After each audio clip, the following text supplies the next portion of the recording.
there were several petitions that were withdrawn in the last week, and this one in particular is sus. Somebody got to figure out what's going on in the Democratic Party in Tennessee. Which side are you on? Which side are you on? Let's talk about last week in Southern labor, because every week, folks, workers in the South are on the move. You're not going to hear it in the news, but you're going to hear about it here. So let's get right into it with the new election filings. 8 engineers and mechanics at Jones Lang LaSalle in Jacksonville, Florida filed for a union election with the International Brotherhood of Electrical Workers, IBEW Local 177. 20 workers at a Starbucks cafe in Lexington, South Carolina filed for an election with Starbucks Workers United. 24 workers at MV Transportation in Baton Rouge, Louisiana filed for an election with the Amalgamated Transit Union, ATU Local 1546. 1 quality assurance worker at Ardent Mills in Sherman, Texas, filed a petition to be added to the currently unionized bargaining unit with the Bakery, Confectionery, Tobacco, and Grain Millers Union, BCTGM Local 111. 4 production and maintenance workers at CTI Foundation Terminal Incorporated in Savannah, Georgia, filed for an election with the United Steelworkers Local 673. 16 workers at Hospital Damas in Pounce, Puerto Rico, filed for an election with the Unidad Laboral de Enfermeros y Empleados de la Salud. Good job. That's better than I would have done. ULEES.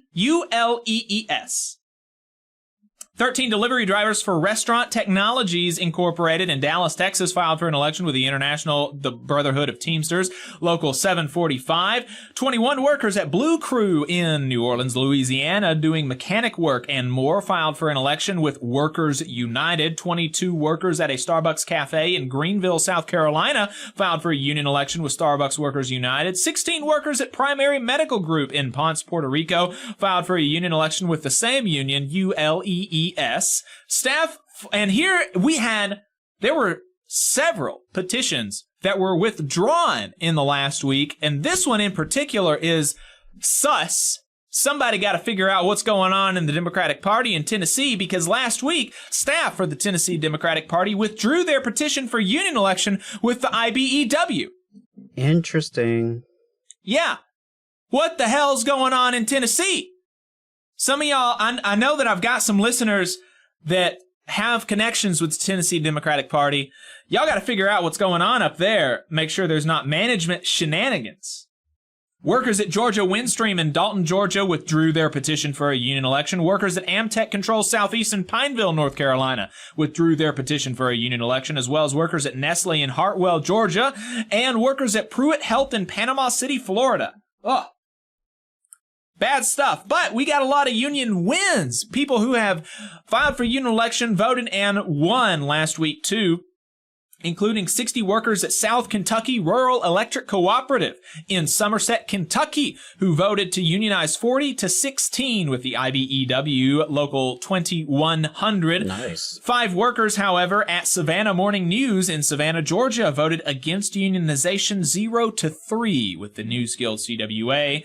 70 workers at Bradley Technologies Incorporated in Washington, D.C. voted in favor of unionization 13-1 with a union called Union Rights for Security Officers. Never heard of them.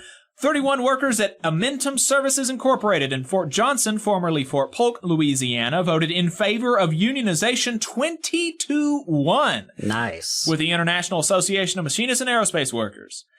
And finally, 74 workers across Alabama at AT&T won voluntary recognition from the company after they presented union authorization cards signed by a majority of the employees to be represented by the Communication Workers of America, CWA. Excited to see that. Hey, 5 seconds. Just wanted to say that this is only possible because of our donors. If you want to see more of this, then consider donating yourself at tvlr.fm/donate. There was a big settlement last week by the American Federation of Government Employees, who won a settlement with the Department of Veterans Affairs securing return rights and back pay for, get this, nearly 5,000 employees who were wrongfully disciplined and terminated after the department illegally implemented new rules without bargaining over them.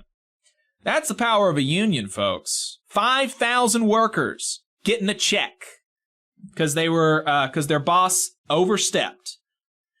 Not going to get that anywhere else. There are a couple of updates in strikes and bargaining. 1,400 workers at Frontier Communication in West Virginia and Ashburn, Virginia voted to give their bargaining team the authority to call a strike if necessary. The contract expired on the 5th of August, but has been extended through the 19th of August. So a week from today, when we're broadcasting, is the contract extension. They allowed it to extend through the 19th of August to allow bargaining to continue. Key issues in the negotiations are health care. The company's offer had none, better job security, and curbing the company use of subcontracting. There are no new strikes in the South this week, but baristas at Three Brothers Coffee in Nashville are still on strike, as are bakery plant workers at IFF, who are unionized with BCTGM in Memphis, Tennessee.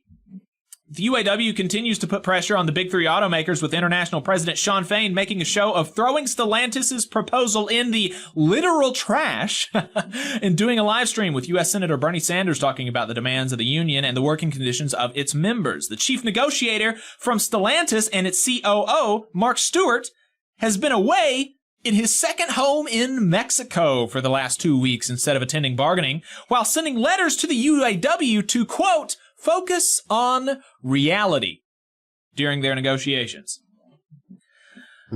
Love to see that. The UPS Teamsters are continuing to vote on the tentative agreement. Voting closes, and the votes will be tallied on August the 22nd. In politics and legislation, industry groups in Orange County, Florida, sued and blocked a modest cap on rent hikes that was approved by voters in Orange County, Florida, by 59%.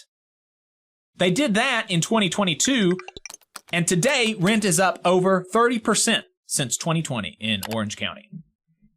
Major labor organizations like the Service Employees International Union, SEIU, the American Federation of Teachers, AFT, the American Federation of State, County, and Municipal Employees, AFSCME, and the American Federation of Labor and Congress of Industrial Organizations, AFL-CIO, have kicked off a $50 million campaign to put child and senior care legislation back on the priority list, specifically universal paid parental leave, child care, and paid medical leave for all U.S. workers. The U.S. Department of Labor last week announced the issuance of the final rule updating the Davis-Bacon and Related Acts regulation to update the regulations that implement the Davis-Bacon Act to reflect better the needs of construction workers on federal construction investments. We're going to dive deeper into that here in the coming weeks, but the upshot of that is construction workers on federal projects gonna make more money. Gonna be safer, gonna have more job security. Really good stuff. And finally, in internal union affairs, the International Alliance of Theatrical and Stage Employees, IATSE, allocated an additional $2 million in support of members affected by film and TV work stoppages, bringing their total contributions to this fund to $4 million since the strikes began.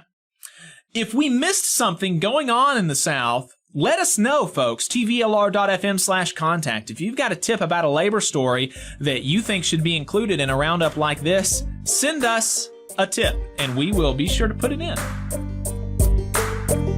You just saw a clip from the Valley Labor Report. We are live every Saturday morning from 9:30 a.m. till 12:30 p.m.